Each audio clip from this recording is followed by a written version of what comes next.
ओम शांति शांति शांति। शारदाई नारी जागरण আপনাদের সবাইকে প্রণাম জানাই। একদম সূচনায় ৭টার আগেও প্রারম্ভিক কয়েকটা কথা মনকে এত দ্রবীভূত করলো, এত ইমোটিভ বক্তব্য, মন ছুঁয়ে যাওয়া, সেটা একটু ভাবছিলাম। আপনি যে ইঙ্গিত করেছেন তার থেকে কিভাবে আমরা মুক্ত হতে পারি, এই আমাদের একটা আকুতি আছে। আমি কোন ঘটনার কথা বলছি সেটা সবাই আমরা বুঝতে পারছি। তখনই ভাবছিলাম এই যে আপনারা এত সুন্দর একটা নাম দিয়েছেন ডিভিনিটি, স্বামীজি তো এটাই বলে গেলেন যে আমরা যদি আমাদের ডিভাইন স্বরূপ সম্বন্ধে সচেতন থাকতাম বা থাকি, তাহলে কখনো আমরা নিজেদেরকে ছোট করতে পারি না, অরুচিকর কুরুচিকর কিছু আমরা করতেই পারি না, ভাবতেই পারি না, সেটা যে কোনো প্রকারের বিকৃতি হোক না কেন। এটা সম্ভবই নয় যদি আমরা আমাদের ডিভাইন সত্তা, এই সত্তার সঙ্গে নিজেদেরকে অবগাহন করার চেষ্টা করি অন্তত আন্তরিকভাবে। তাহলে এই কদর্যতা, কুরুচিপূর্ণ যা কিছু ঘটে, অতি নিন্দনীয়, নসিয়েটিং, সেসব ঘটত না। খুব সুন্দর বলেছেন তিনি, তাকে বিশেষভাবে ধন্যবাদ জানাই। আর এরপর আমরা চ্যান্টিং শুনলাম, খুব ভালো হয়েছে, আরো ভালো হতে পারে। তারপরে প্রারম্ভিক কয়েকটা কথাও খুব চমৎকার। স্বামীজির পাশ্চাত্য অভিযানের একটা ইন্ট্রোডাকশন স্বরূপ। আচ্ছা, এই যে কথাটা স্বামীজির পাশ্চাত্য অভিযান, অভিযান এই কথাটার মধ্যে একটা কিরকম অ্যাডভেঞ্চার বা যুদ্ধ যুদ্ধ ভাব এটা আছে না? তো আমরা আজকে যেটা আলোচনা করব, এই অভিযান কোথায়, কার বিরুদ্ধে, এবং সেই অভিযানের ফলটা কি হয়েছিল। প্রথমে ফলটা একটু বলে নিই। এর জন্য আমরা একটু স্মরণ করি ভারতবর্ষের প্রথম যিনি স্বাধীন ভারতের প্রথম গভর্নর জেনারেল, এ মনে আছে? চক্রবর্তী রাজাগোপালাচারী। তিনি খুব সুন্দর একটা কথা বলেছেন, এই যে অ্যাডভেঞ্চারের ফল কি হলো, খুব সুন্দর একটা কথা বলেছেন। উনি ইংরেজিতে বলেছেন। তিনি বলছেন যে Swami Vivekananda saved Hinduism and saved India. খুব সুন্দর ভাবে বলছেন, but for him we would not have got our freedom and we would have lost our religion. We would have lost our religion and would not have got our freedom. Swami Vivekananda Hindu ধর্মকে রক্ষা করেছেন, ভারতবর্ষকে রক্ষা করেছেন। তার আবির্ভাব না হলে আমাদের ধর্ম লুপ্ত হয়ে যেত এবং আমরা আমাদের স্বাধীনতা পেতাম না। এইটা একটা ফল স্বামীজির পাশ্চাত্য অভিযানের। আর একটা ফল কি জানেন? সেটা হচ্ছে যে মার্কিনী বুদ্ধিজীবীরা যেটা বলছেন যে স্বামী বিবেকানন্দ আমাদের আধ্যাত্মিক স্বাধীনতা দান করেছেন।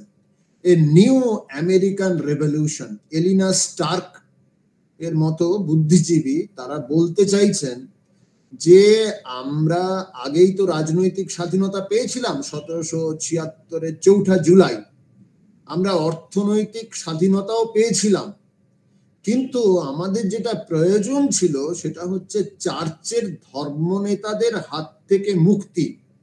এই যে পাপবাদ বা ধর্মান্ধতা অথবা নরকের ভয় দেখানো, এই সব থেকে মুক্তির আমাদের ভীষণ রকম একটা প্রয়োজন ছিল।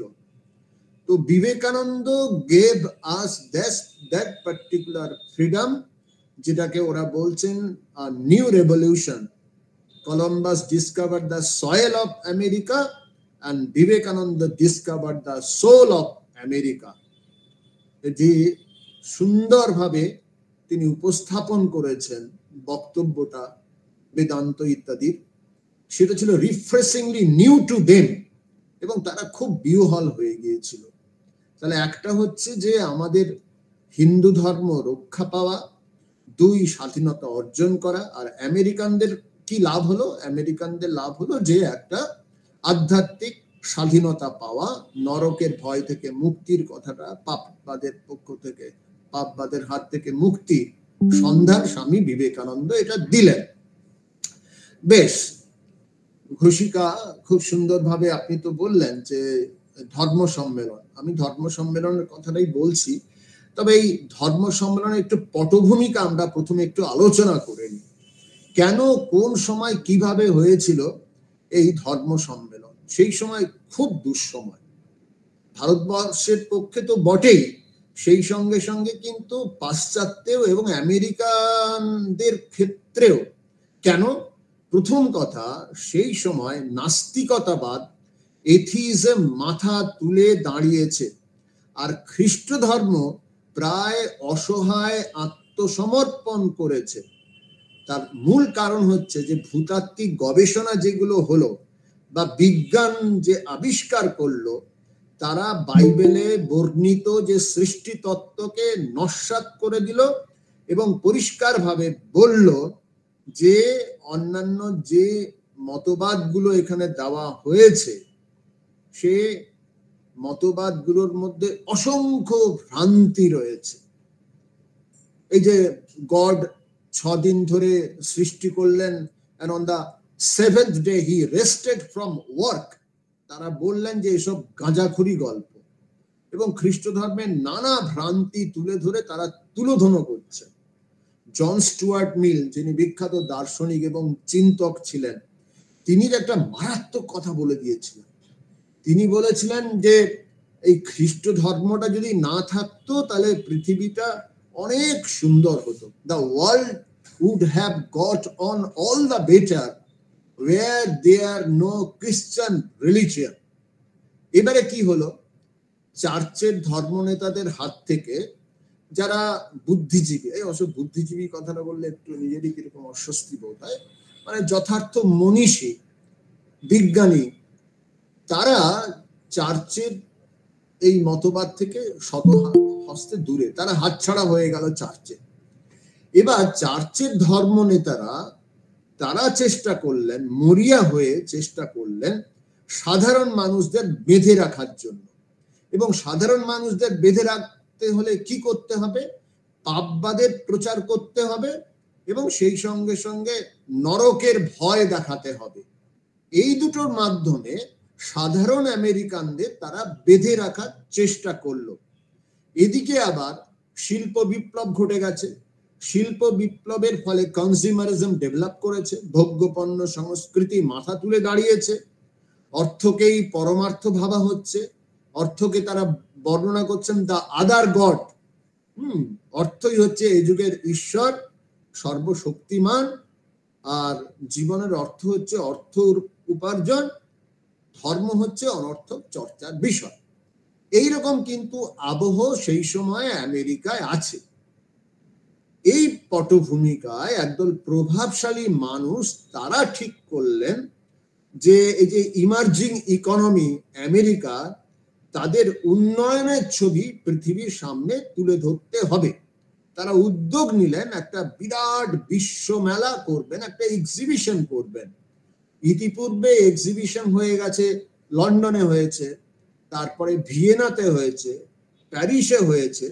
আমেরিকানদের চাইলো যে এমন একটা আমরা বিশ্ব মেলা করব, আমাদের বৈভব তুলে ধরবো, যে আগে যে সমস্ত বিশ্ব মেলা হয়েছে সবগুলো ম্লান হয়ে যাবে। এবং কোথায় হবে? আমেরিকার বৈভব নগরী শিকাগোতে। উপলক্ষটা কি? উপলক্ষটা হচ্ছে আমেরিকা আবিষ্কারের 400 বছর পূর্তি।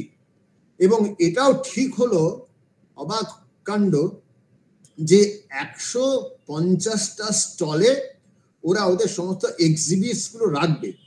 কিন্তু আমরা যেরকম স্টল দেখি বই মেলাতে সেরকম না, ওরা 150টা বাড়ি বানালো, মানে বাড়ি বানাবে বলে ডিসিশন নিল, এবং সেই বাড়িতে সারা পৃথিবীতে বিজ্ঞানের এবং ভোগ্যপণ্যের যে সমস্ত উন্নতি হয়েছে, বিশেষ করে আমেরিকাতে যে সমস্ত লেটেস্ট ডেভেলপমেন্ট হয়েছে, সেই এক্সিবিট গুলো ওরা ওখানে তুলে ধরবে।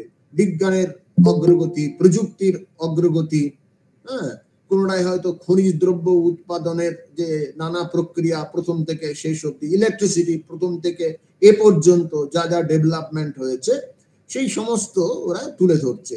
শিল্প, কুটির শিল্প ইত্যাদি নানা বিষয়গুলো ওরা তুলে ধরার জন্য কত জায়গা নিল, 1037 একর জায়গা। সেখানে এই প্রদর্শনীর নামটা হবে Columbian exposition, world's Columbian exposition. বেশ, কিন্তু আমরা যে এই ধর্ম মহাসভার কথাটা বলছি, সেই ধর্ম মহাসভাটা হলো কি করে? এর জন্য আমাদের সবচেয়ে বেশি কৃতিত্ব দিতে হবে আমেরিকার প্রখ্যাত আইনজীবী, অত্যন্ত উদার মনা একজন ব্যক্তি, তার নাম হচ্ছে চার্লস বনি। কিরকম দেখুন, কলম্বাসের নামে যে বিশ্ব মেলা ও প্রদর্শনী অনুষ্ঠিত হবে তা সরকারিভাবে ওখানকার সেই সময়কে যিনি প্রেসিডেন্ট ছিলেন, মার্কিনী প্রেসিডেন্ট, নামটা আমার মনে পড়ছে না, তিনি 1890 সালের 24শে ডিসেম্বর সই করে একটা নির্দেশনামা জারি করলেন যে আমরা এইরকম একটা করতে যাচ্ছি। এইবারে কি হলো, বিভিন্ন পত্র পত্রিকায় লেখা হয়েছে যে these are our proposals and we are going to do all these things। বেশ, এটা দৃষ্টি আকৃষ্ট হলো আমাদের চার্লস বনি। তিনি বললেন, নাম দেওয়া হয়েছে যে মানুষের প্রগতির একটা আখ্যান বা প্রদর্শনী করা হবে। তো এবারে কথা হলো যে মানুষের প্রগতি বলতে কি কেবলমাত্র বৈষয়িক উন্নতি? মনের যে উন্নতি হয়েছে, out of thoughts come action, out of thoughts comes action. সুতরাং অ্যাকশনের আগে তো থট, মনের যে উত্তরণ ঘটেছে, শিল্প, সাহিত্য, বিজ্ঞান, ধর্ম ইত্যাদির ক্ষেত্রে যে উন্নয়ন হয়েছে, সেই উন্নয়নই তো যথার্থ উন্নয়ন। সুতরাং আমরা যখন বলছি মানুষের প্রগতির ইতিহাস তুলে ধরবো আমরা এই এক্সিবিশনের মাধ্যমে, তাহলে এই মানুষের যে মানসিক অগ্রগতি হয়েছে, উইমেন ডেভেলপমেন্ট বা যেটা বললাম যে ধর্ম, সাহিত্য, বিজ্ঞান ইত্যাদি নানা ক্ষেত্রে, সেটারও তো একটা তুলে ধরা উচিত। এবার উনি ওনার যে চিন্তা ভাবনার কথাটা তখন বন্ধু মহলে বললেন, আর বন্ধুদের মধ্যে একজন ছিলেন শিকাগো স্টেটসম্যান পত্রিকার সম্পাদক। তিনি বললেন যে বা তুমি তো খুব ভালো কথা বলছো, তা তুমি একটা কাজ করো, তুমি আমাকে আর্টিকেল ফর্মে লিখে দাও তুমি যেটা বলতে চাইছো। লিখে দিলেন, বিশিষ্ট জনকে দেখালেন সম্পাদক মশাই, সেই সব নিয়ে স্টেটসম্যান পত্রিকায় ছাপা হলো। এবার ওই চার্লস বনির বক্তব্য এবং বিশিষ্ট জনের বক্তব্য সেইটা চোখে পড়লো মেলা কমিটির যিনি প্রধান তার। তিনি তখন যোগাযোগ করলেন চার্লস বনিকে, বললেন আপনার প্রস্তাবগুলো খুব ভালো, কিন্তু আপনাকেই দায়িত্ব নিতে হবে, আপনি যদি রাজি থাকেন তাহলে করুন। তখন যে হ্যাঁ আমি রাজি আছি। তখন 20টা কমিটি গঠন করা হয় এবং সেই 20টা কমিটির মধ্যে কোনোটা বিজ্ঞান সংক্রান্ত, কোনোটা উইমেন অ্যাডভান্সমেন্ট আছে, কোনোটা সাহিত্য, কোনোটা সংস্কৃতি, কোনোটা চিত্র ইত্যাদি ইত্যাদি। তার মধ্যে অন্যতম একটা ছিল ধর্ম। আর এই যে ধর্মের ওপরে যে আলোচনা চক্র বা যা কিছু হবে তার প্রধান চার্লস বনি বললেন যে আমি পুরোপুরি দায়িত্ব নিচ্ছি। আর সাধারণ কমিটির প্রধান হিসেবে সেই সময় অত্যন্ত প্রভাবশালী ছিলেন প্রেসবিটেরিয়ান চার্চের প্রধান, তার নাম জন হেনরি ব্যারোজ, তাকে করা হলো। কেন জন হেনরি ব্যারোজকে করা হলো, বিশেষ করে তারও একটা কারণ আছে। কারণটা হচ্ছে এই যে প্রথম যখন সিদ্ধান্ত হলো যে আমরা একটা বিরাট ধর্ম সম্মেলন করব এবং ধর্ম সম্মেলনে বিভিন্ন দেশের প্রতিনিধিদের ডাকবো, তারা এসে এক আসনে বসে একসঙ্গে আমরা বসে আলোচনা করব। এবারে যারা গোড়া খ্রিস্টান তারা অত্যন্ত ক্ষুব্ধ হলেন। কেন ক্ষুব্ধ হলেন? তারা বললেন যে আরে পৃথিবীর একমাত্র তো সত্যিকারের ধর্ম হচ্ছে খ্রিস্ট ধর্ম, বাকিগুলো হচ্ছে তো ফলস।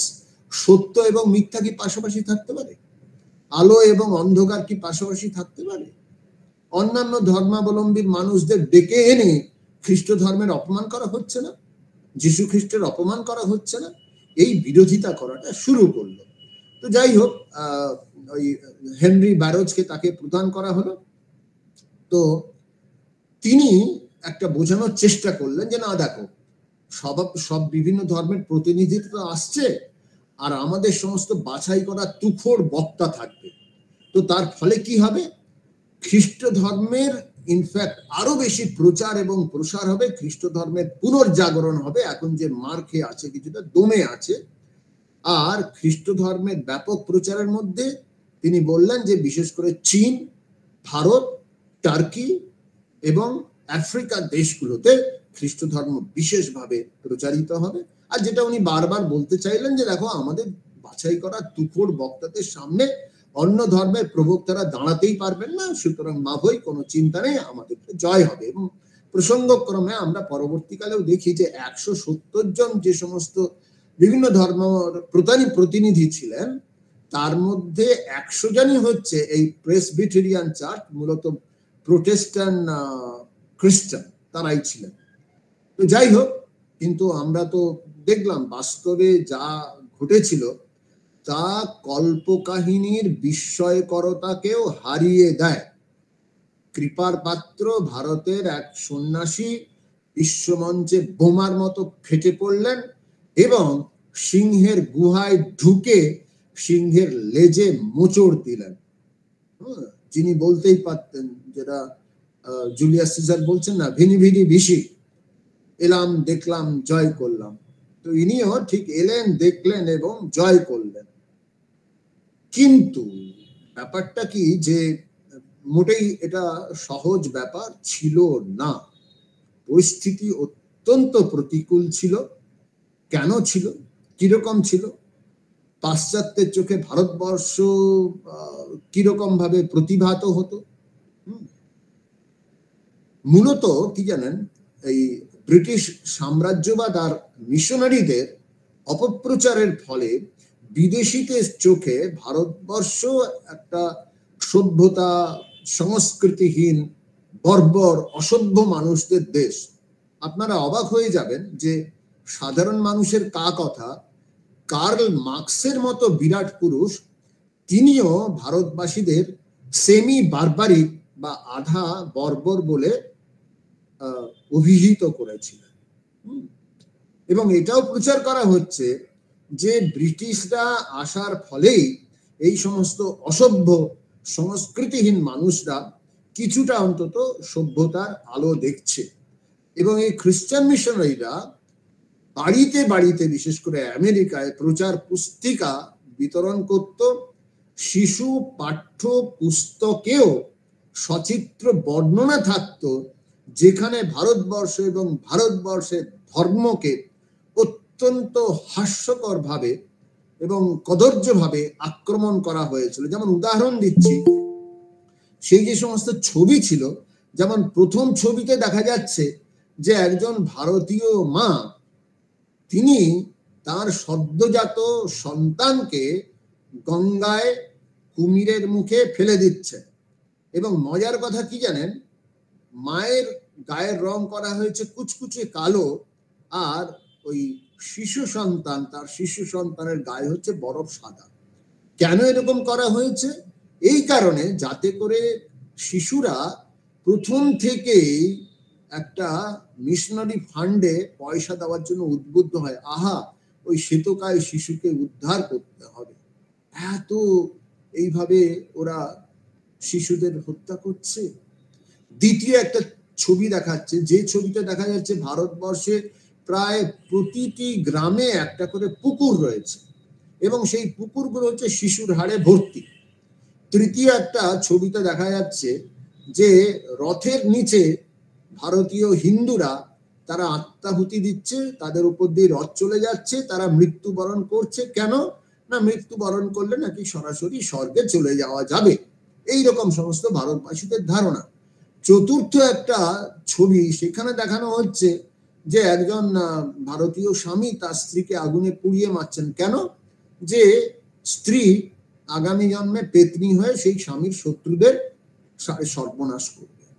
এইরকম কদর্য ভাবে ভারতবর্ষ সম্বন্ধে ওরা নেগেটিভ অ্যাসপেক্ট সমস্ত তুলে ধরছে। এবং স্বামীজিকে এগুলো তো ভীষণ রকম মোকাবিলা করতে হয়েছিল। স্বামীজি যখন শিকাগো সম্মেলনের পরেও বক্তৃতা দিচ্ছেন, বক্তৃতা দিতেই হঠাৎ করে একজন ভদ্র মহিলা উঠে দাঁড়ালেন হ্যাঁ, উঠে দাঁড়িয়ে বললেন যে আচ্ছা স্বামীজি, আপনাদের দেশে তো মায়েরা সব সন্তানকে কুমিরের মুখে ফেলে দেয়, তাই না?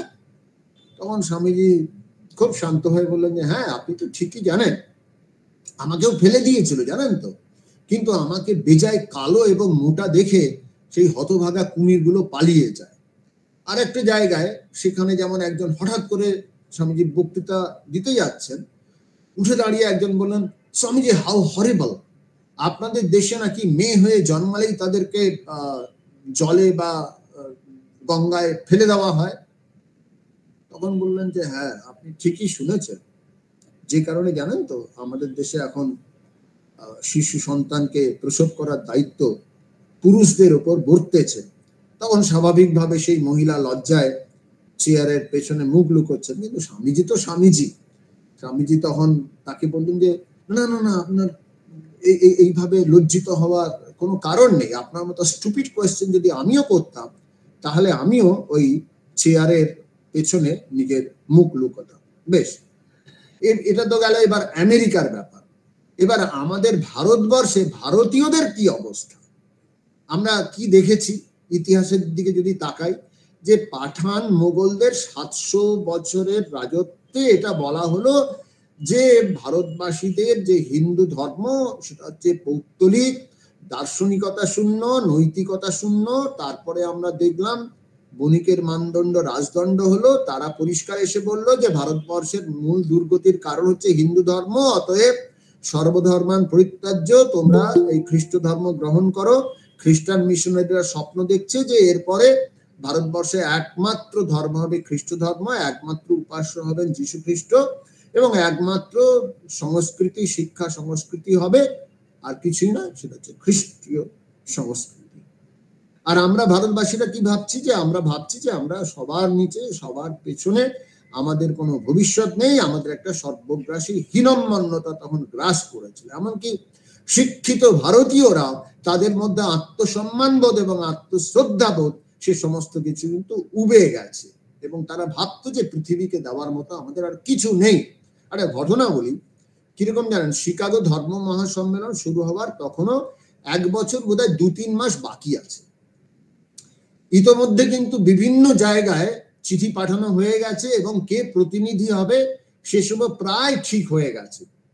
তো সেই সময় ম্যাড্রাস থেকে একটা খ্রিস্টান মিশনারিদের মুখপত্র পত্রিকা বেরোতো, কি নামটা, হারভেস্ট ফিল্ড।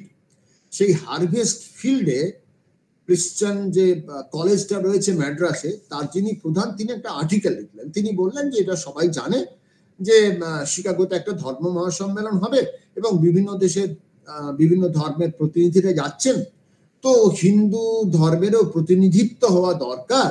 তবে হ্যাঁ, হিন্দুরা তো আর সমুদ্র পার করে না, সমুদ্র পার করলে তাদের তো আর হিন্দুত্ব থাকে না ইত্যাদি। যদিও এই অপপ্রচারের কোনো কারণ নেই, আমাদের যে মূল গীতা উপনিষদ সেখানে কোথাও কিছু নেই, রামায়ণ মহাভারতের কোথাও কিছু বর্ণনা নেই, রামচন্দ্র নিয়েই সমুদ্র পার করেছিলেন। যাই হোক না কেন, যে কোনো কারণই হোক না কেন, এইরকম একটা ধারণা যেন হয়ে আছে এবং সেই প্রেক্ষিতে কেউ যেতে পারবে না। তখন তিনি একটু ব্যঙ্গাত্মক, আমরা যেটা 8 পৌরে কথা বলি, প্যাঁক দেওয়া, সেই প্যাঁক দিয়ে বললেন যে তবে হ্যাঁ, হিন্দুরা একটা যেটা করতে পারে, যে একটা পেপার লিখে পাঠাতে পারে, তাদের একটা আর্টিকেল লিখে পাঠাতে পারে, সেইকে ওখানে রিডিং আউট হবে ইত্যাদি বলে উনি একটা আর্টিকেল লিখলেন হারভেস্ট ফিল্ড। কি লজ্জার কথা জানেন, কি দুঃখের কথা, যন্ত্রণার কথা কি জানেন, সেই সময় ম্যাড্রাস থেকে যে দৈনিক পত্রিকা বের হতো হিন্দু, আমাদের আনন্দবাজারের মতোই পপুলার, অবশ্য আপনার সবাই জানেন হিন্দু এখনো আছে, সেই হিন্দু পত্রিকায় হারভেস্ট ফিল্ডের ওই আর্টিকেল নিয়ে একটা সম্পাদকীয় লেখা হলো। সম্পাদকীয়তে তিনি বললেন যে না, হিন্দু ধর্মের আধুনিক কালে মানুষের সমস্যা সমাধানের কোনো ভূমিকা নেই। এক্সাক্ট কথাটা যেটা লিখলেন, যে cannot throw much light on the practical problems of the modern communities। হ্যাঁ, এইরকম লিখলেন যে মডার্ন কমিউনিটিসকে দেওয়ার মতো কিচ্ছু নেই হিন্দু ধর্মে। এবং খুব দুঃখের কথা, যন্ত্রণার কথা কি জানেন, সম্পাদকীয়র এই বক্তব্য স্মরণ করে প্রচুর চিঠি ছাপা হলো, সম্পাদকের বিপক্ষে ছাপা হলো একটা না দুটো। এইবারে এই ব্যাপারটা আবার লুফে নিল ওই হারভেস্ট ফিল্ড পত্রিকায় যিনি লিখেছিলেন তিনি, এবং তিনি সম্ভবত তাদের কলেজ পত্রিকাতে লিখলেন, নাকি হারভেস্ট ফিল্ড পত্রিকাতেই বোধহয় লিখেছিলেন যে দেখো, হিন্দুরাই স্বীকার করে নিচ্ছে যে হিন্দু ধর্ম মৃত, the life of it is gone. আর তারপরে খ্রিস্টান কলেজের পত্রিকাতে আরো লেখা হলো যে বেশ, তাহলে তো দেখাই যাচ্ছে যে ওরা বোধহয় পার্টিসিপেট করবে না, যদি পার্টিসিপেট না করে তাহলে সারা পৃথিবীর কাছে এটা পরিষ্কার হয়ে যাবে যে হিন্দু ধর্ম আজকের যুগে সম্পূর্ণ রকম অচল। ইংরেজিতে লিখলেন যে by their absence Hindus will confess that they have no message to give to the world. ভারতকে দেওয়ার, ভারত হিন্দু ধর্মের সারা বিশ্বকে দেওয়ার মতো আর কিচ্ছু বাণী অবশিষ্ট নেই। যাই হোক, গোড়া খ্রিস্টানরা এবং স্বধর্মে অজ্ঞ আমরা ভারতীয়রা যখন আমাদের ধর্মের শেষ প্রহরের অপেক্ষায় রয়েছি, তখন যিনি পাশা পাল্টে দিলেন সেই স্বামী বিবেকানন্দ। তার কি খবর? যেটা প্রারম্ভিক ভাষণে বললেন যে হ্যাঁ, স্বামীজি সেই সময় ভারত পরিব্রাজন করছেন এবং করতে করতে তিনি পৌঁছলেন রামনাদের রাজার ওখানে। রামনাদের রাজা তাকে রিসিভ করলেন। রামনাদের রাজা স্বামীজির পাণ্ডিত্যে মুগ্ধ হলেন, তাকে রিকোয়েস্ট করলেন যে আপনি যদি শিকাগো ধর্ম মহাসম্মেলনে হিন্দু ধর্মের প্রতিনিধিত্ব করেন তাহলে খুব ভালো হয়, এবং তিনি এটাও বললেন যে আপনি আপনার যাওয়া আসার সমস্ত খরচ আমি বহন করব, 10,000 টাকা উনি দেবেন বলে প্রতিশ্রুতিবদ্ধ হলেন। তো স্বামীজি তখন হ্যাঁ বা না কিছু বললেন না, কেন কি তখন তিনি মায়ের নির্দেশ পাননি, আমাদের জগৎজননী মায়ের নির্দেশ পাননি, তাই জন্য উনি কিছু বললেন না। পরে আবার ম্যাড্রাসে এলেন। ম্যাড্রাসে যখন এলেন তখন ছাত্র যুবকরা বিশেষ করে স্বামীজিকে বললেন যে আপনাকে শিকাগো ধর্ম মহাসম্মেলনে যেতে হবে। তখন স্বামীজি কথায় কথায় বললেন যে রামনাদের রাজা এরকম একটা প্রস্তাব দিয়েছেন। তখন ওরা রামনাদের রাজার সঙ্গে যোগাযোগ করলো। ইতোমধ্যে একটা কাণ্ড ঘটে গেছে, মজার কাণ্ড। কি ঘটেছে সেটা হচ্ছে যে একজন সাংবাদিক যখন শুনলো যে রামনাদের রাজা এরকম স্বামীজিকে শিকাগো ধর্ম মহাসম্মেলনে পুরো খরচ দিয়ে পাঠাতে চাইছেন, তখন রামনাদের রাজাকে বললেন যে দেখুন, আপনি স্বামী বিবেকানন্দকে শিকাগো ধর্ম মহাসম্মেলনে পাঠাতে চাইছেন, সেটা খুব ভালো কথা, কিন্তু আপনি কি জানেন যে স্বামীজি হচ্ছেন বাঙালি, এবং কে না জানে যে বাঙালিরা হচ্ছে অত্যন্ত রাজনৈতিক সচেতন সম্পন্ন জাতি। এবার স্বামীজি আমেরিকায় গিয়ে যদি রাজনীতি করেন, অর্থাৎ ব্রিটিশদের বিরুদ্ধে বলেন, তখন স্বাভাবিকভাবেই প্রশ্ন উঠবে যে এই সন্ন্যাসীকে কে এনেছে, তখন আপনার নাম চলে আসবে, তখন কিন্তু আপনার সমূহ বিপদ হবে। এইরকম ভাবে সেই সাংবাদিক রামনাদের রাজাকে বললেন। তো রামনাদের রাজা যাই হোক একটুখানি ঘাবড়েও গেলেন। তখন উনি ম্যাড্রাসের ছাত্র যুবকদের বললেন যে দেখো ভাই, যে স্বামীজি যদি আমেরিকায় গিয়ে এখন রাজনীতি করেন, মানে হচ্ছে ব্রিটিশদের বিরুদ্ধে কিছু বলেন, তাহলে কিন্তু প্রশ্ন উঠবে যে কে এই সন্ন্যাসীকে আমেরিকায় এনেছে, তখন আপনার নাম হবে, এবং স্বাভাবিকভাবেই তিনি তখন বিচলিত হলেন। এবার ম্যাড্রাসে এলেন। ম্যাড্রাসের ছেলেগুলো তখন তারা নিজেরাই চাঁদা তোলা শুরু করলো, যেহেতু রামনাদের রাজা বলে দিয়েছিল দেখো ভাই আমি এখন কিছু করতে পারছি না। তারপরে তো আমরা জানি যে স্বামীজি ওখানে পৌঁছলেন। এবং একটা চিন্তা করুন যে আমি ভাবছিলাম রুম থেকে আসার সময় যে আজকের দিনে, আজ থেকে 131 বছর আগে স্বামীজি ভ্যাঙ্কুভার থেকে এখন ট্রেনে রয়েছেন। ট্রেনে আগামীকাল তিনি পৌঁছবেন শিকাগোতে সন্ধেবেলায়। হ্যাঁ, এবার চিন্তা করুন স্বামীজি পৌঁছলেন ইয়েতে, সন্ধেবেলায় পৌঁছলেন। কোথায় যাবেন জানেন না, কে রিসিভ করবে কোনো ঠিক নেই। শিকাগো মিশিগান হ্রদের তীরে প্রচন্ড শীত, ওই জুলাই মাসে। স্বামীজি জুলাই সেপ্টেম্বরে, ও আচ্ছা, সেটা তো আগেই হয়ে গেল যে যখন প্রথম শিকাগোতে এলেন, তারপর তো জানি যে শিকাগো থেকে স্বামীজি বোস্টনে গেলেন, বোস্টনে বেশ কিছুদিন থাকলেন, আবার যখন ফিরে আসছেন সেটা হচ্ছে 10th সেপ্টেম্বর।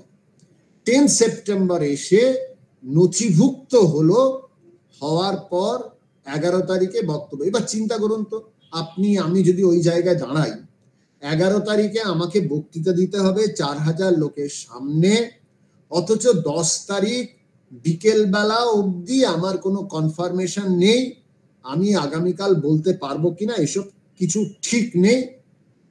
অথচ তারপরে তিনি শিকাগো ধর্ম মহাসম্মেলনে 4000 শ্রোতাদের সামনে বক্তব্য রাখলেন, এবং তারপরে যা হলো আমরা সবাই জানি।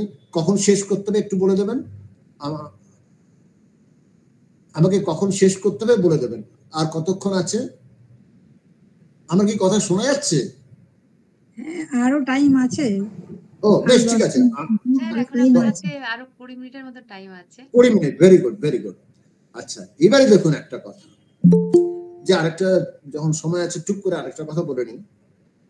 প্রথম দিন কেন আমরা স্বামীজির কথা বলছি, how Swamiji is different from others. Swamiji ছাড়াও বক্তৃতা দিয়েছিলেন প্রথম দিনে যে সোরাবজি, প্রতাপচন্দ্র মজুমদার। এবার লক্ষ্য করুন পার্থক্যটা কোথায়। যে সোরাবজি তিনি ছিলেন পার্সি ধর্মাবলম্বীদের প্রতিনিধি হিসেবে, যিনি ইন্ট্রোডিউস করার তিনি বললেন যে এবারে যে সোরাবজি ফ্রম বম্বে পার্সি ধর্মের প্রতিনিধি তিনি বলবেন। তিনি প্রথমেই কি বললেন যে না, আমি পার্সি নই, my forefathers were fire worshippers, আমার পূর্বপুরুষরা তারা অগ্নি উপাসক ছিলেন, কিন্তু আমার বাবা, তার বয়স যখন 18 বছর বয়স তখন তিনি খ্রিস্ট ধর্ম অবলম্বন করেছিলেন, আমি তার কন্যা, অতএব আমি খ্রিস্টান আনটিল মাই ডেথ। এই বলে দেখুন, লক্ষ্য করুন হীনম্মন্যতা দেখুন। প্রতাপচন্দ্র মজুমদার দুর্দান্ত বক্তা, অসম্ভব পণ্ডিত মানুষ, বিরাট মনীষী, তিনি কি করলেন পাশ্চাত্যবাসীদের সামনে তিনি বিধবা নারীদের মর্মন্তুদ যন্ত্রণার কথা তুলে ধরলেন, সতীদাহ প্রথার কথাটা তুলে ধরলেন, এবং ব্রাহ্মণদের বিরুদ্ধে প্রচন্ড রাগ ক্ষোভ উগরে দিলেন। খুব ভালো কথা, সেটা আমি বাড়ির কথাটা বাইরে বলবো কেন। স্বামীজির অনন্যতা এইখানে, যেটা রবীন্দ্রনাথ ভারী সুন্দর কথা একটা বলেছিলেন, চমৎকার একটা কথা বলেছিলেন। তিনি কি বলেছিলেন? তিনি বলেছিলেন যে আমেরিকানদের সামনে মাথা উঁচু করে বলেছিলেন ভারতের ধর্মতত্ত্বের কথা। কাঁদুনি গাননি আমাদের হাজারো দুর্দশার কথা বলে, যদি কেঁদে ভাসাতেন দুটো ভিক্ষে চাই গো, তাহলে না পেতেন ভিক্ষে আর না পেতেন সমাদর। যথার্থ মূল্যায়ন করেছিলেন। তো যাই হোক, তারপরে তো ডাক পড়লো স্বামীজির, স্বামী বিবেকানন্দ অফ বম্বে, এইভাবেই ডাকটা পড়েছিল। আর কি বললেন আমরা সবাই জানি, যে প্রথমেই যে কথাটা বলেছিলেন sisters and brothers of America, তারপরে মিনিট চারেক হাততালি, অভূতপূর্ব প্রতিক্রিয়া হলো। এই প্রসঙ্গে একটা কথা বলে নিই, কেন এই প্রতিক্রিয়াটা হলো। Sisters and brothers of America, এই 5টা শব্দ গুচ্ছের জন্যই না অন্য কোনো কারণে? আপনারা নিশ্চয়ই অনেকে জানেন যে এইরকম, এই যে sisters and brothers of America, এইরকম কথা কিন্তু আরো বক্তা বলেছিলেন। একজন বক্তা যেমন বলেছিলেন, brothers and sisters of in my western home. এটা তো কম ইমোটিভ নয়, মন ছুঁয়ে যাওয়া। আরেকজন বললেন brothers and sisters of my home in America.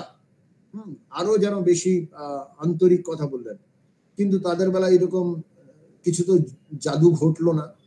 জাদুটা ছিল আসলে ওই স্বামী বিবেকানন্দের ব্যক্তিত্বে। স্বামী বিবেকানন্দ পরবর্তীকালে নানাভাবে বলেছেন, যেমন স্বাভাবিকভাবেই ঠাকুরের শক্তি, এ বিষয়ে কোনো সন্দেহ নেই। আরেকটা কথা তিনি বলেছিলেন, সম্ভবত তার শিষ্য কাউকে বলেছিলেন যে দেখো, আসলে আমি কোনোদিন কুচিন্তা করিনি, সেই শক্তি আর কি। তো যাই হোক, এবার স্বামীজি কি বললেন যে সময়টুকুর মধ্যে আমরা টুক করে একটু আলোচনা করে নিই, কেন অনন্যতা and why we should be so cautious about it। তিনি প্রথমেই বললেন, ধন্যবাদ জানালেন পৃথিবীর প্রাচীনতম সন্ন্যাসী সংঘের পক্ষ থেকে, তিনি ধন্যবাদ দিলেন। এবার দেখুন পার্থক্যটা কোন জায়গায়, প্রতাপচন্দ্র মজুমদার বা অন্যান্যদের সঙ্গে পার্থক্যটা কোথায়। তিনি 5 বার নিজের স্বদেশ, স্বজাতি এবং স্বধর্মে গর্ব এবং গৌরব প্রকাশ করলেন। 4 এই কথাটা বললেন, I am proud to belong to, I am proud to tell you, ইত্যাদি ইত্যাদি কথা বললেন। কি বললেন? একটা তো বললাম যে পৃথিবীর প্রাচীনতম সন্ন্যাসী সম্প্রদায় ও সংঘ, এটা হচ্ছে ভারতের অবদান, যার পক্ষ থেকে তিনি ধন্যবাদ জানালেন। তারপর দ্বিতীয়, বহু নিন্দিত এবং বহু লাঞ্ছিত হিন্দু ধর্মের গৌরব কীর্তি কাহিনী তিনি সবার সামনে তুলে ধরলেন, যে পরধর্ম সহিষ্ণুতার জনক প্রতীক হচ্ছে এই হিন্দু ধর্ম, এবং হিন্দু ধর্মকে তিনি মাদার অফ রিলিজিয়ান্স এই কথাটা বললেন, যে সব ধর্মের জননী স্বরূপ। এই যে সব ধর্মের জননী স্বরূপ কেন বললেন? যে যত এটা মানে we should be proud of it, আমাদের সন্তান সন্ততিদের জানা উচিত যে আমরাই, আমাদের পূর্বপুরুষরাই, আমাদের এই হিন্দু ধর্ম মা সব ধর্ম মতের জন্মদাত্রী। পৃথিবীতে যত ধর্মমত আছে সবই হয় দ্বৈত, অদ্বৈত, বিশিষ্টাদ্বৈত, সাকার, নিরাকার, নির্গুণ নিরাকার, সগুণ, চাই কিছু বলি না কেন। ইভেন খ্রিস্টানদের যেটা আমরা বলে থাকি যে রূপহীন সাকার, সেটাও তো হিন্দু ধর্মের মধ্যে আছে। তো অল আর ওয়েলকাম, এবং এই অল আর ওয়েলকাম এটা শুধু কথার কথা নয়। আরেকটা উনি যুক্তি দেখালেন যে কেন আমাদের হিন্দু ধর্ম হচ্ছে জননীর স্বরূপ। সেইটে চমৎকার ভাবে মাত্র 2 সেন্টেন্সে তিনি 2000 বছরের ইতিহাস তুলে ধরবেন। ছোট ছোট ছেলে মেয়েদের এই কথাগুলো কিন্তু খুব জানা উচিত। কি বললেন তিনি? তিনি বললেন এই যে মায়ের কাছে যে সবাই আপন হয়, অল আর ওয়েলকাম, মা বহুদূরের বিপন্ন সন্তানকেও কিভাবে আশ্রয় দিয়েছেন, কোলে তুলে ধরেছেন। সেটা হচ্ছে যে ইহুদি ধর্ম আর হচ্ছে পার্সি ধর্ম, তাদেরকে আশ্রয় দেওয়া। কি সেই ঘটনা? ঘটনা হচ্ছে 70 খ্রিস্টাব্দে, মানে 70 এডিতে রোমান সম্রাট টাইটাস তিনি জুডাইজম বা ইহুদি ধর্মের যে প্রাণকেন্দ্র টেম্পল অফ মাউন্ট তাকে ধ্বংস করলেন, এবং প্রায় 11 লক্ষ ইহুদিকে নৃশংসভাবে হত্যা করা হলো, ক্রুশবিদ্ধ করা হয়েছিল। জেরুজালেম হাতছাড়া, ইহুদিরা আশ্রয়হীন, নানা প্রান্তে ঘুরে বেড়াচ্ছে। অবশেষে তারা একমাত্র যে দেশে এসে আশ্রয় পেল সেটা হচ্ছে ভারতবর্ষ, এবং ওরাও জানতো যে কোন দেশ যদি আমাদেরকে আশ্রয় দেয় সেটা হচ্ছে ভারতবর্ষ। কিভাবে তারা ভারতবর্ষের কথাটা জানতো? ভারতবর্ষে বাণিজ্যের জন্য তারা আসতো। সেই সময় তো ভারতবর্ষ পৃথিবীতে ইকোনমিক দিক দিয়ে নাম্বার 1 বা নাম্বার 2 ছিল, জানেন তো।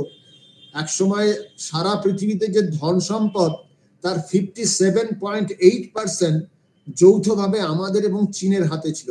কখনো কখনো চীন এগিয়ে এবং বেশিরভাগ সময় আমরা এগিয়ে। তো ওরা ভারতবর্ষকে জানতো, ভারতবাসীকে জানতো, এবং আমরা ভারতবাসীরা, আমাদের পূর্বপুরুষরা ইহুদিদের আশ্রয় দিয়েছিল। আবার দেখুন 632 খ্রিস্টাব্দে তখন সদ্য ইসলাম ধর্মী আরবরা পারস্য ইরানকে আক্রমণ করলো, এবং পার্সিদের যারা মানে জোরাস্ট্রিয়ান রিলিজিয়ন পালন করে তাদেরকে বলল যে হয় তোমরা আমাদের ইসলাম ধর্ম গ্রহণ করো, তা নাহলে মৃত্যুবরণ করো। বহু লোক মৃত্যুবরণ করলো, বেশ কিছু মানুষ বাধ্য হয়ে তাদের ধর্ম গ্রহণ করলো, আর বেশ কিছু সংখ্যক মানুষ তারা ইরান থেকে পালিয়ে ভারতবর্ষে এলো, এবং ভারতবর্ষ তাদেরকে আশ্রয় দিল। তাদের ধর্ম আচরণের পূর্ণ স্বাধীনতা দিল। জামশেদজি টাটা এরা সবাই তো পারসি। তো যাই হোক, আর একটা কথা তিনি বললেন, আমরা যেটা বলেছিলাম যে না স্বামীজি ওদেরকে আধ্যাত্মিক স্বাধীনতা দিয়েছে। কিরকম আধ্যাত্মিক স্বাধীনতা দিয়েছে? সাধারণ আমেরিকানদের কি বলা হতো? যে তোমরা পাপী, এই কথাটা বারবার বলা হতো।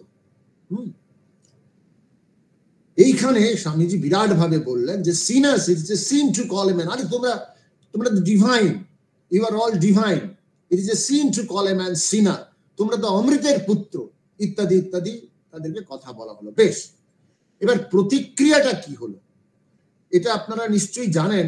এমন নয় যে শিকাগোতে স্বামীজির যে সাফল্য হলো পরের দিন বা তারপরের দিন আমাদের ভারতবর্ষের পত্র পত্রিকায় ছাপা হয়েছিল, না, 1.5 মাস বাদে আমাদের দেশে ওই খবরটা আসে, বিস্তারিত খবর আসে। প্রথম ছাপে স্টেটসম্যান, তারপরে ছাপলো ইন্ডিয়ান মিরর। আবার কি মিউট হয়ে গেছে নাকি? আবার মিউট হয়ে গেছে? না না না, ঠিক আছে। আচ্ছা, এবারে কি হলো, আমাদের প্রতিক্রিয়াটা কি হলো? প্রতিক্রিয়াটা আস্তে আস্তে তো ছড়িয়ে পড়লো সারা দেশে। তখন প্রত্যেকের মধ্যে একটা ধারণা, আমাদের দেশের ছেলে, চিন্তা করুন, আমরা সেই আত্মশ্রদ্ধা আত্মসম্মান জলাঞ্জলি দিয়েছি, হীনম্মন্যতায় হতাশায় ভুগছি। আমরা যখন জানলাম আমাদের ছেলে, আমরাও তাহলে পারি, আমাদেরও তাহলে পৃথিবীকে কিছু দেওয়ার মতো আছে, তখন কিন্তু আমরা আমাদের আত্মবিশ্বাস এবং আত্মশ্রদ্ধা ফিরে পেলাম। নতুন ভারতের জন্ম হলো। স্বামী বিবেকানন্দ না থাকলে অত সহজে কিন্তু আমরা এই ভারতবর্ষ, নতুন ভারতের জন্ম হতো না এবং ভবিষ্যৎ ভারতের উজ্জ্বল রূপরেখাও তৈরি হতো না। এবারে একটা প্রশ্ন উঠবে, আর যদি 5 মিনিট থাকে, সেটা হচ্ছে, আমি দুটো কথা বলার চেষ্টা করব। একটা হচ্ছে যে আজকে কি আমেরিকার অবস্থা, আমাদের হিন্দু ধর্ম কতটা প্রচার প্রসার হয়েছে, স্বামী বিবেকানন্দকে কজন লোক জানে? খুব কম লোক জানে, এটা সত্যি কথা। কিন্তু Swamiji did not bother about that. Swamiji thought দিয়েছেন সেটা কিন্তু বিরাট ভাবে প্রচার প্রসার হয়েছে। তার একটা ছোট্ট প্রমাণ দিচ্ছি, আমি জানি না আপনাদের আগে বলেছি কিনা, সেটা হচ্ছে যে ওখানে যে বিখ্যাত পত্রিকা নিউজ উইক, সেই নিউজ উইকের 14ই আগস্ট, কয়েক বছর আগেকার একটা পত্রিকা, সেখানে ওরা একটা সমীক্ষা করে আর্টিকেল ছেপেছিল। সেই আর্টিকেলের শিরোনাম ছিল উই আর অল হিন্দুস নাও, আমরা এখন সবাই হিন্দু। কেন? যিনি লিখছেন তিনি বলছেন যে বিশেষভাবে আমেরিকায় সার্ভে করে দেখা যাচ্ছে যে ঈশ্বর, জীব, জগৎ ইত্যাদি সম্বন্ধে we are becoming more like Hindus and less like traditional Christians. কিরকম? কেন? তিনি বলছেন যে একটা সার্ভে করে দেখা যাচ্ছে যে আমেরিকার 84% মানুষ যারা এর আগে our father which art in heaven hallowed be thy name, হে আমার স্বর্গস্থ পিতা বলতো, তারা এখন 84% হিন্দুদের মতো বিশ্বাস করে যে god is everywhere and in everything, ঈশ্বর সর্বত্র বিরাজিত। এবং 84% লোক এখন বিশ্বাস করে, আগে যেমন একমাত্র খ্রিস্ট ধর্ম তা নয়, বিভিন্ন ধর্মমতই, অর্থাৎ যত মত তত পথ, এই তত্ত্বে বিশ্বাস করে। 1/3 তারা আমাদের জন্মান্তরবাদ কর্মবাদে বিশ্বাস করে। 1/4 তারা মৃতদেহকে আগে যেমন কবর দিত, এখন হিন্দুদের মতো অগ্নিতে আহুতি, ইত্যাদি ইত্যাদি বিভিন্ন সার্ভে তুলে রেখে তিনি বলার চেষ্টা করলেন যে we are becoming more like Hindus and less like traditional Christians. বেশ, এটা গেল। আমাদের যারা ছোট ছোট ছেলে মেয়েরা আছে তাদের জন্য আমরা কি করব? দেখুন, আপনারা এই ছোট্ট পরিসরের মধ্যে খুব আন্তরিক চেষ্টা করছেন। কোনো মা বোনেরা নিশ্চয়ই পরিবারের অন্যান্য সদস্যদের মধ্যে হিন্দু ধর্মের নির্যাস কিছু দেওয়ার চেষ্টা করছে। কিন্তু একটা প্রশ্ন কি, আমাদের সন্তানদের যদি জিজ্ঞেস করা হয়, কেউ জিজ্ঞেস করে আচ্ছা তোমাদের ধর্মের মূল কথাটা কি, আমি ধরুন একজন মুসলমান, আমি বললাম আমার ধর্মের মূল কথা যেটাকে ক্রিড বলে, ধর্ম বীজ বলে, মূল কথা হচ্ছে লা ইলাহা ইল্লাল্লাহ মুহাম্মাদুর রাসূলুল্লাহ, আল্লাহ একমাত্র উপাস্য, হযরত মুহাম্মদ হচ্ছেন প্রফেট। এইরকম খ্রিস্টান তিনিও বলবেন যে I believe in hell and heaven built by God, I believe in Jesus Christ, the savior of mankind, I believe in the Holy Trinity, ইত্যাদি ইত্যাদি বললো। এটা আমাদের বিশ্বাস। এবারে যদি প্রশ্ন ওঠে যে আমাদের হিন্দুকে যদি তোমাদের ধর্ম বীজ কি, তোমাদের মূল কথাটা কি, তোমাদের ক্রিড কি, তখন কি বলবে?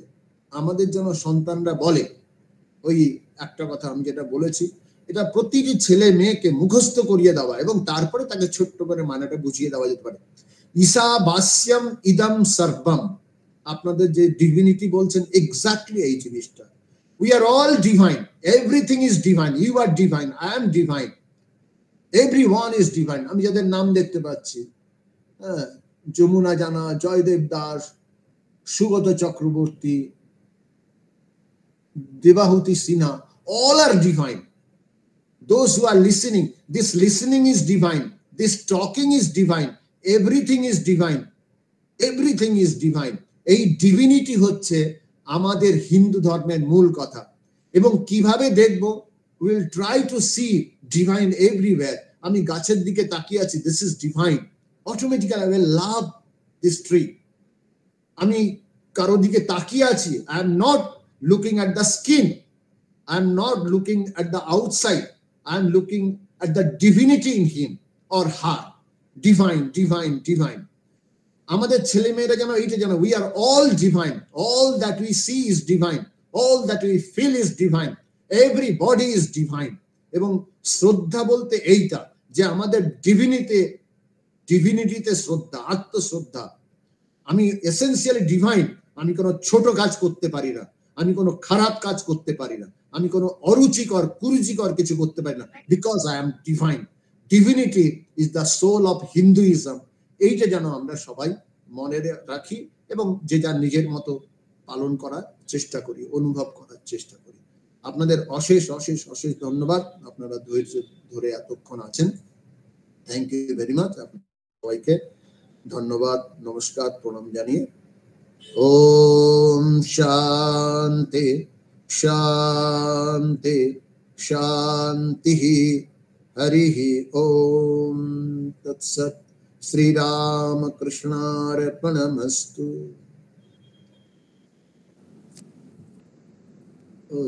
একটা ছোট প্রশ্ন ছিল, আমি আগে জিজ্ঞেস করছি যে ধরুন ছোট বাচ্চা, আমার বাচ্চা ডাক্তারি পড়ে, কিন্তু তাকে আমি কি করে সেই যে ডিভিনিটি, এই যে বললেন না যে এই পোটেনশিয়ালিটি, তাকে কি ভাষায় বোঝাবো? একটা কি জানেন, খুব ভালো কথা। ধরুন বড় হয়ে গেছে এখন, ওকে ছোট বয়স থেকে এখন এত বড় হয়ে গেছে, এখন এইগুলোকে কি করে বোঝাবো, আর বর্তমানে ক্রাইসিসে কিভাবে বোঝাবো? আচ্ছা, একটা জিনিস কি আছে, ওকে, ও বুদ্ধিমান ছেলে, আচ্ছা, ওকে একটা বলবেন স্বামীজির জ্ঞান যোগের মানে সেকেন্ড ভলিউম, আপনাদের বাড়িতে নিশ্চয়ই স্বামীজির ভলিউমস গুলো আছে, সবগুলো নিশ্চয়ই না? আছে আছে আছে না? আচ্ছা, দেখবেন যে স্বামীজির যে কমপ্লিট ওয়ার্কস আছে তার সেকেন্ড ভলিউম বাংলায়ও বটে এবং ইংরেজিতেও বটে, ঠিক আছে? আচ্ছা, ওইটা খুব ইন্টেলেকচুয়ালি স্টিমুলেটিং। এবং এই যে ডিভাইন কনসেপ্টটা, স্বামীজি এই বক্তৃতাটা দিয়েছিলেন নিউ ইয়র্কে নাকি লন্ডনে, এত সহজ সরল ভাবে দিয়েছিলেন এই ঈশোপনিষদের ঈশাবাস্যম ইদম সর্বম এইটা নিয়ে। ওকে বলবেন যে বাবা তুই এই আর্টিকেলটা পড়ে আমাকে একটু বোঝা না। ওকে বললো, কেন, বুদ্ধিমান ছেলে তো, বলে দেখ আমি ঠিক বুঝতে পারছি না। ও পড়লেই, ও যে বুদ্ধিমান, যে ডাক্তারি পড়ছে তার তো বুদ্ধি মেধা এমনি সাধারণের চেয়ে অনেক উপরে। ওকে ওইটা পড়তে বলবেন, that will definitely clear all the doubts. সেখানে কিভাবে আমি করতে পারি ও ডেফিনেটলি প্রভাবিত হবে। এটা গেল এক। দুই হচ্ছে, আরো যে ছোট ছোট বাচ্চা আছে না, তাদেরকে কি বলবেন, দেখুন হিউম্যান সাইকোলজিক্যাল প্রবলেমস আজকে প্রায় প্রতিটা বাড়িতে। কনসেন্ট্রেশন নেই, আমার রাগ হয়, কেন আমার রাগ হয়, রাগ হলে আমার এই প্রতিক্রিয়া কেন হয়। দেখবেন যে গীতার দুটো শ্লোক আমার এক্স্যাক্টলি মনে পড়ছে না, বোধহয় 62-63, ধ্যায়াতো বিষয়ান পুংসা সঙ্গস্তে সুপজায়াতে संगात संजायते कामा कामात क्रोधो भी जायते क्रोधात भवति सम्मोहा। क्रोध হওয়ার পরে কি হয়, কেন ক্রোধ হলো, ক্রোধাত ভবতি সম্মোহা সম্মোহা স্মৃতি বিভ্রমা স্মৃতি ভ্রংসাৎ বুদ্ধিনাশ। এই যে ছোট ছোট জিনিসগুলো আছে, প্রথম যে বাচ্চা ছেলে মেয়ে হয় না, মুখস্থ করতো বাবা, মুখস্থ করে বাড়িতে যদি বড়রা কেউ থাকেন, বাবা আমাকে একটু পড়ে শোনা, তারপরে আপনি ওইটা দেখবেন যে কোনো স্ট্যান্ডার্ড গীতা বইতে, লোকেশ্বরানন্দের গীতা হোক বা যে কোনো গীতাই হোক, ওখানটা ব্যাখ্যা করা আছে একদম ওদের মতো করে। আস্তে আস্তে ওদেরকে এই দিকে নিয়ে আসতে হবে, আস্তে আস্তে ওদেরকে নিয়ে আসতে হবে। আর ওই ডিভাইন কনসেপ্ট, যেটা মূল কনসেপ্টটা, ওটা জানার জন্য আপনি যদি আপনার ছেলের কথাটা বলেন যে ডাক্তারি পড়ছে, তাহলে ওকে সেকেন্ড ভলিউমের ইংরেজিতে হচ্ছে god in everything, god in everything, god in everything স্বামীজির এই বক্তৃতাটা পড়তে বলবেন এক। আর বাংলায় বোধহয় আছে সর্বভূতে ঈশ্বর, সর্বভূতে ঈশ্বর, এটা ওই বাণীয় রচনা দ্বিতীয় খণ্ডে ওখানে আছে। ওকে মানে আপনার ছেলের ক্ষেত্রে স্পেসিফিক যদি হয়, ওকে ওইটা বলুন, ও চমৎকার ভাবে বুঝতে পারবে। আর ইনফ্যাক্ট আমি এইটা নিয়ে একটু লিখছিও বটে, আপনি যদি খুব ইন্টারেস্টেড হন আমি আপনাকে আমার লেখা আর্টিকেলটাও পাঠিয়ে দেবো, এটা কি করে how we can feel it that we are divine. হ্যাঁ ঠিক আছে, ঠিক আছে,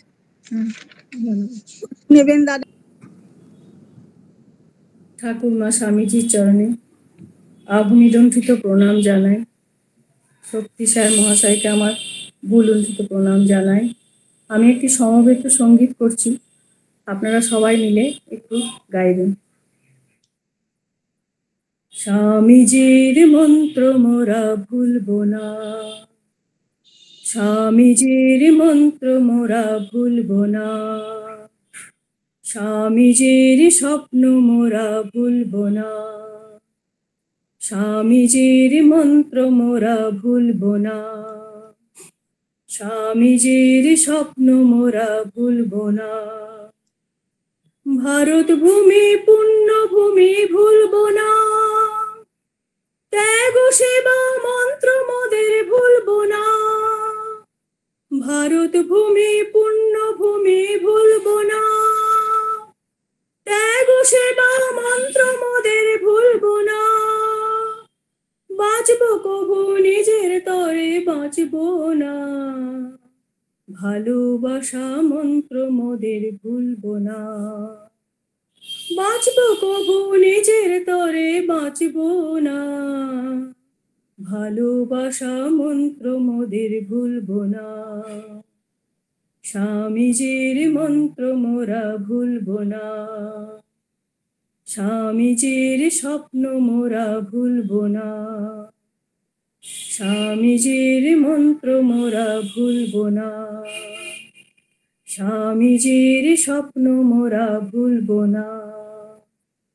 তোমার আমার সবার দেশ ভুলব না, নতুন ভারত গড়ব মোরা থামব না।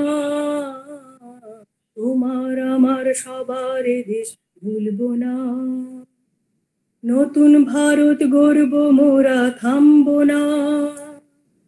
স্বামীজির মন্ত্র মোরা ভুলব না, ভুলব না, স্বামীজির স্বপ্ন মোরা ভুলব না, ভুলব না, স্বামীজির মন্ত্র মোরা ভুলব না, ভুলব না, স্বামীজির স্বপ্ন মোরা ভুলব না, ভুলব না, ভুলব না, ভুলব না, ভুলব না, স্বামীজির মন্ত্র মোরা ভুলব না, স্বামীজির স্বপ্ন মোরা ভুলব না। দুঃখ আসুক ঝঞ্ঝা আসুক টলব না, আমার মাঝে শক্তি অসীম ভুলব না।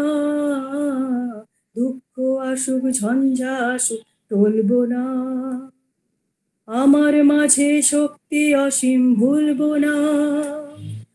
স্বামীজির মন্ত্র মোরা ভুলব না, ভুলব না, স্বামীজির স্বপ্ন মোরা ভুলব না, ভুলব না, স্বামীজির মন্ত্র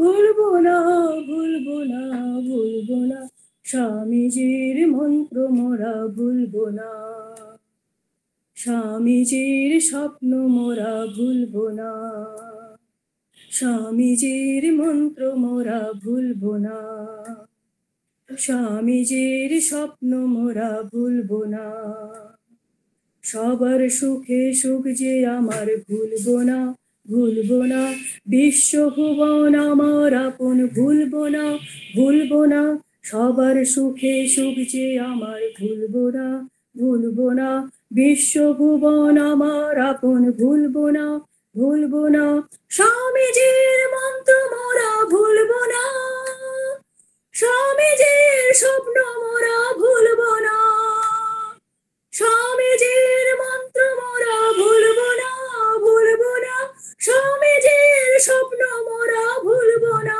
ভুলবো না, ভুলবো না, ভুলবো না, ভুলবো না, স্বামীজির মন্ত্র মোরা ভুলবো না, স্বামীজির স্বপ্ন মোরা ভুলবো না, ভারত ভূমি পুণ্যভূমি ভুলবো না, ত্যাগ সেবা মন্ত্র মোদের ভুলবো না, ভারত ভূমি পুণ্যভূমি ভুলবো না, ত্যাগ সেবা মন্ত্র মোদের ভুলবো না, বাঁচবো কবু নিজের তরে বাঁচবো না, ভালোবাসা মন্ত্র মোদের ভুলবো না, স্বামীজির মন্ত্র মোরা ভুলবো না, স্বামীজির স্বপ্ন মোরা ভুলবো না, স্বামীজির মন্ত্র মোরা ভুলবো না, স্বামীজির স্বপ্ন